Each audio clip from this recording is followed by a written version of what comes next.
प्रधानमंत्री नरेंद्र मोदी सामने खड़े होते हैं। उसी रात कैबिनेट कमेटी ऑन सिक्योरिटी की मीटिंग बुला ली जाती है। वासे ने उसे 50 लाख पाकिस्तानी रुपये दिए। ये घर सईद के घर से बेहद नजदीक था। रॉ के एजेंट नावेद के घर आने जाने लगे। नावेद के खाते में 15 करोड़ रुपए ट्रांसफर कर दिए जाते हैं। अफगानिस्तान से एक आदमी को चुपचाप पाकिस्तान लाया गया। धमाके की आवाज सुनते ही सईद पूरी तरह घबरा जाता है।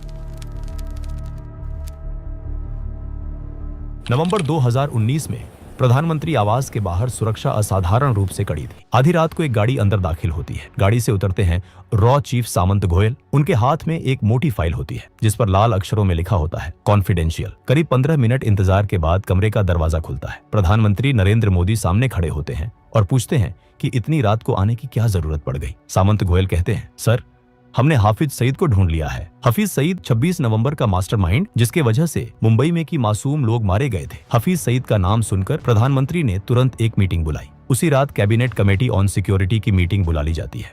टेबल पर प्रधानमंत्री नरेंद्र मोदी, गृह मंत्री, विदेश मंत्री, NSA अजीत डोभाल और रॉ चीफ सामंत गोयल मौजूद होते हैं। गोयल फाइल खोलते हैं और हाफिज सईद की तस्वीरें, वॉइस सैंपल और इंटेलिजेंस रिपोर्ट्स सामने रखते हैं। वो बताते हैं कि अब UN में गुहार लगाने या अमेरिका से पाकिस्तान पर दबाव बनाने का समय निकल चुका है।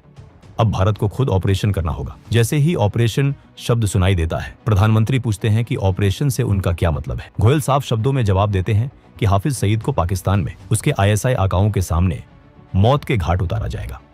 मीटिंग में बैठे अजीत डोभाल कुछ पल सोचते हैं और फिर कहते हैं कि सईद को मारने का इससे बेहतर मौका शायद दोबारा नहीं मिलेगा। ये कहते हुए वो प्रधानमंत्री की ओर देखते हैं और हल्के से सिर हिला देते हैं। कमरे में फिर सन्नाटा छा जाता है। कुछ सेकंड बाद प्रधानमंत्री मोदी कहते हैं कि ऑपरेशन को आगे बढ़ाया जाए। इसी पल 26/11 के बाद पहली बार एक अधूरी कसम ने आकार लेना शुरू किया। इसी कसम का नाम था ऑपरेशन अलविदा। रॉ के पास सिर्फ एक ठोस जानकारी थी, हफीज सईद की लोकेशन। लेकिन यही जानकारी सबसे बड़ी चुनौती भी थी। सईद को पाकिस्तान की जमीन पर जाकर खत्म करना आसान नहीं था। वो लाहौर के पॉश इलाके जोहार टाउन में रहता था, जहां उसकी सुरक्षा किसी किले से कम नहीं थी। 24 घंटे पाकिस्तान पुलिस की तैनाती, CCTV निगरानी और सीमित आवाजाही। सईद के घर तक पहुंचना लगभग नामुमकिन था। सीधे ऑपरेशन का मतलब था अंतर्राष्ट्रीय संकट। रॉ को समझ आ गया था कि अगर सीधा वार संभव नहीं है तो रास्ता अंदर से बनाना होगा। इसके लिए जरूरी था सईद के घर के बेहद पास एक सुरक्षित और भरोसेमंद लोकल बेस। ऐसा ठिकाना जो शक के दायरे में न आए लेकिन हर गतिविधि पर नजर रख सके। कहानी यहीं से एक अलग मोड़ लेती है। दिसंबर 2019, दुबई। नावेद नाम का एक पाकिस्तानी नागरिक पिछले 6 महीनों से दुबई की एक जेल में बंद था। वजह मामूली थी, एक छोटी सी चोरी। नावेद एक आम आदमी था, कोई आतंकी नहीं, कोई एजेंट नहीं। एक दिन अचानक जेल के दरवाजे खुले। नावेद को बेल मिल गई थी। बेल कराने वाला आदमी था वासे। जेल से बाहर निकलते ही नावेद ने हैरानी में पूछा कि उसने उसकी मदद क्यों की। वासे ने कहा, मुझे तुम्हारी जरूरत है। उसने बताया कि उसका कारोबार पाकिस्तान और दुबई दोनों जगह फैला है और उसे एक भरोसेमंद पार्टनर चाहिए। नावेद उलझन में था। वो जानता था कि ये ऑफर असामान्य है, लेकिन पैसों की सख्त जरूरत ने उसकी शंकाओं को दबा दिया। कुछ ही समय बाद वासे ने उसे 50 लाख पाकिस्तानी रुपये दिए। ये रकम नावेद के लिए जिंदगी बदल देने वाली थी। कुछ महीनों बाद नावेद पाकिस्तान लौट आया। यहीं से रॉ की योजना जमीन पर उतरने लगी। एक दिन वासे का फोन आया। निर्देश साफ थे, लाहौर के जौहर टाउन में एक घर किराए पर लेना है। नावेद ने बिना सवाल किए हाउस नंबर 120 किराए पर ले लिया।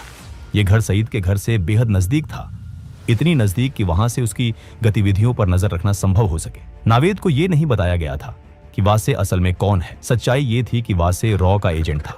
जो बेस रॉ महीनों से ढूंढ रही थी वो अब नावेद के घर के रूप में मिल चुका था। इसके बाद रॉ के एजेंट अलग अलग समय पर नावेद के घर आने जाने लगे, कभी कुछ दिनों के लिए, कभी कुछ हफ्तों के लिए। नावेद ने कभी सवाल नहीं किए, वो वही करता रहा जो वासे कहता था। अगले 6 महीनों में रॉ के एजेंट्स ने हफीज सईद की हर गतिविधि को बेहद बारीकी से ट्रैक किया। उसके घर के बाहर क्या हो रहा है, घर के अंदर कौन आ जा रहा है, किस समय कौन सी हलचल होती है, ये सारी जानकारी मिनट दर मिनट दर्ज की जाती रही। जौहर टाउन में बना वो गुप्त ठिकाना अब पूरी तरह काम करने लगा था। ये सारी इंटेलिजेंस लगातार भारत भेजी जा रही थी। दिल्ली में बैठे रॉ चीफ सामंत गोयल हर अपडेट पर नजर रखे हुए थे। ऑपरेशन अब अपने आखिरी चरण के बेहद करीब पहुंच चुका है। इस दौरान एक बात किसी के ध्यान में नहीं आई। नावेद हफ्ते में एक बार अपने परिवार से मिलने जाता था। ये उसकी सामान्य दिनचर्या का हिस्सा था, इसलिए रॉ के एजेंट्स ने इस पर ज्यादा ध्यान नहीं दी। उन्हें लगा कि ये एक आम आदमी की आम जिंदगी है। अब प्लानिंग लगभग पूरी हो चुकी थी। लोकेशन, टाइमिंग, सब कुछ तय था।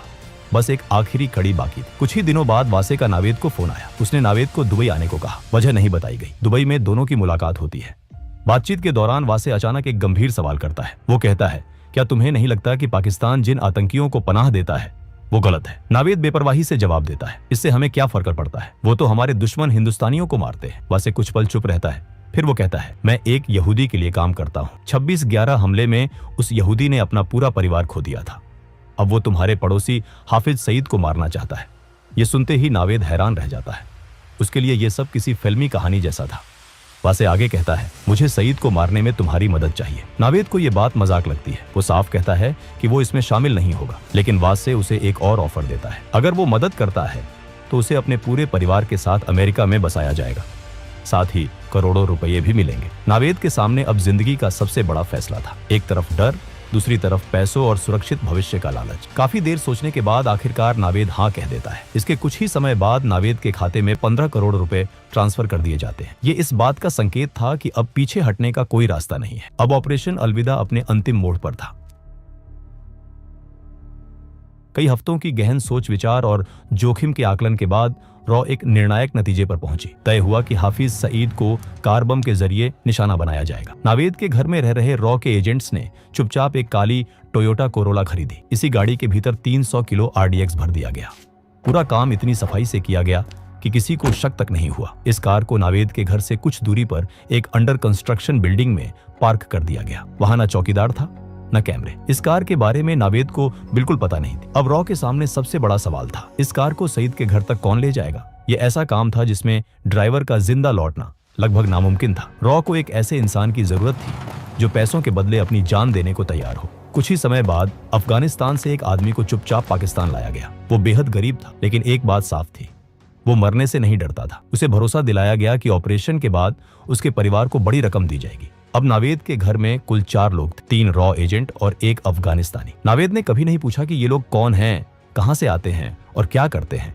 वो वही करता रहा जो उसे वासे कहता था। रॉ का प्लान अब तक बिना किसी रुकावट के आगे बढ़ रहा था, लेकिन हर ऑपरेशन में एक ऐसा पल आता है जहां सब कुछ अचानक बदल जाता है। 13 मई 2021 वासे, जो इस पूरे नेटवर्क की सबसे अहम कड़ी था, नई दिल्ली में अपने परिवार के साथ ईद मनाने आया हुआ था। त्योहार के बाद वो अगले ही दिन दुबई लौटने के लिए घर से निकलता है। रास्ते में अचानक उसे चक्कर आता है। वो संभल नहीं पाता और जमीन पर गिर पड़ता है। तुरंत उसे अस्पताल ले जाया जाता है। शुरुआती जांच में डॉक्टरों को पता चलता है कि वो कई दिनों से तेज बुखार से पीड़ित था। कोविड टेस्ट कराया जाता है, रिपोर्ट पॉजिटिव आती है। हालत तेजी से बिगड़ती है और वासे को ICU में शिफ्ट कर दिया जाता है। अगले 2 दिन वो जिंदगी और मौत के बीच जूझता रहता है। आखिरकार रॉ का ये जाबाज और बेहद अहम एजेंट दुनिया को हमेशा के लिए अलविदा कह देता है।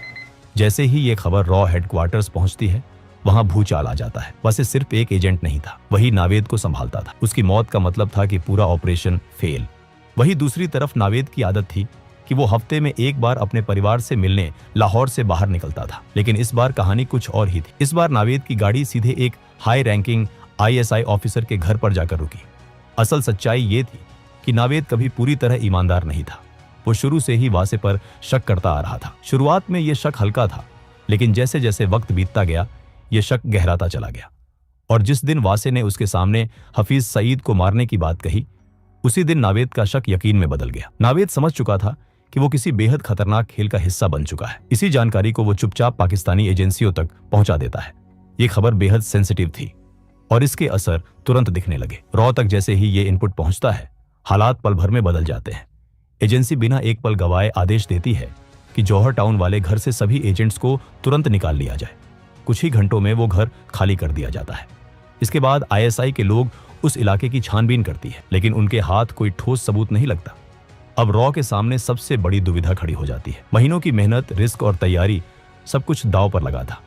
सवाल सिर्फ एक था, क्या ऑपरेशन को आगे बढ़ाया जाए या यहीं रोक दिया जाए। इस गंभीर मुद्दे पर एक बार फिर रॉ की एक अहम मीटिंग होती है। मीटिंग में देश के प्रधानमंत्री नरेंद्र मोदी भी मौजूद होते हैं। आखिरकार फैसला लिया जाता है, ऑपरेशन जारी रहेगा। अब कहानी अपने अंतिम अध्याय में दाखिल होती है। जून 2021, लाहौर, सुबह के ठीक 11 बजे। रॉ के एजेंट्स अफगान युवक को पूरी सावधानी से ISI की नजर से बचाते हुए उस अंडर कंस्ट्रक्शन बिल्डिंग तक लाते हैं। यही वो जगह थी जहां पहले से विस्फोटकों से भरी काली कोरोला गाड़ी खड़ी थी। युवक को एक बार फिर पूरा प्लान विस्तार से समझाया जाता है। कहाँ जाना है, कितनी दूरी है और क्या करना है, सब कुछ। युवक शांत था, उसे पता था कि वो वापस नहीं लौटेगा। कुछ देर बाद काले रंग की कोरोला गाड़ी आगे बढ़ती है। गाड़ी के अंदर 300 किलो विस्फोटक भरा होता है। कार तेज रफ्तार में सड़क पर दौड़ने लगती है और हाफिज सईद के घर के पास पहुंचती है। सईद के घर से कुछ ही दूरी पहले एक चेक पोस्ट बना हुआ था। वहां खड़े पुलिसकर्मी रोज की तरह ड्यूटी पर थे। अचानक उनकी नजर एक तेज रफ्तार से आती काली कार पर पड़ती है। गाड़ी की रफ्तार सामान्य नहीं थी। पुलिसकर्मी तुरंत हाथ उठाकर गाड़ी को रोकने का इशारा करते हैं, लेकिन इससे पहले कि वो कुछ समझ पाते गाड़ी सीधे बैरिकेड से टकरा जाती है और अगले ही पल एक जोरदार धमाका होता है। धमाके की आवाज पूरे जौहर टाउन में गूंज जाती है। आग और धुएं का गुबार आसमान में उठता है। धमाके की ताकत इतनी ज्यादा होती है कि हाफिज सईद के घर की एंट्रेंस, लोहे का गेट और सामने का ढांचा पूरी तरह उड़ जाता है। जो इंसान सालों से भारत में मासूम लोगों की जान लेता आया था, उसी के घर आज मौत दस्तक दे चुकी थी। धमाके की आवाज सुनते ही सईद पूरी तरह घबरा जाता है। उसे समझ नहीं आता कि क्या हो रहा है। डर के मारे वो अपने घर के अंदर सोफे के नीचे छुप जाता है। उसका शरीर कांप रहा होता है। पहली बार उसे एहसास होता है कि खतरा अब सिर्फ भारत तक सीमित नहीं है। हालांकि इस धमाके में सईद बच जाता है और इसी वजह से ऑपरेशन अलविदा अपने अंतिम उद्देश्य में पूरी तरह सफल नहीं हो पाता। लेकिन इस नाकामयाबी के बावजूद एक बात बिल्कुल साफ हो जाती है। सईद अब ये समझ चुका होता है कि वो रॉ से बच नहीं सकता। इस घटना के बाद पाकिस्तान में बैठे छोटे बड़े सभी आतंकियों तक एक साफ संदेश पहुंच जाता है। संदेश में कोई शब्द नहीं होते, लेकिन मतलब बिल्कुल साफ होता है। ये नया भारत है। नया भारत जो सिर्फ चेतावनी नहीं देता, नया भारत जो दुश्मन के घर में भी घुस सकता है और चुन चुन कर वार करने की ताकत रखता है। ऑपरेशन अलविदा भले ही अपने लक्ष्य को पूरी तरह हासिल न कर पाया हो, लेकिन उसने पाकिस्तान में बैठे आतंकियों की रूह कंपा दी। अब वो जान चुके थे कि सीमाएं सुरक्षा की गारंटी नहीं है। दोस्तों, ऑपरेशन अलविदा पर आपकी क्या राय है, हमें कमेंट में जरूर बताइए। अगर वीडियो आपको पसंद आया हो तो इसे ज्यादा से ज्यादा शेयर करें, वीडियो को लाइक करें और चैनल को सब्सक्राइब करना न भूलें।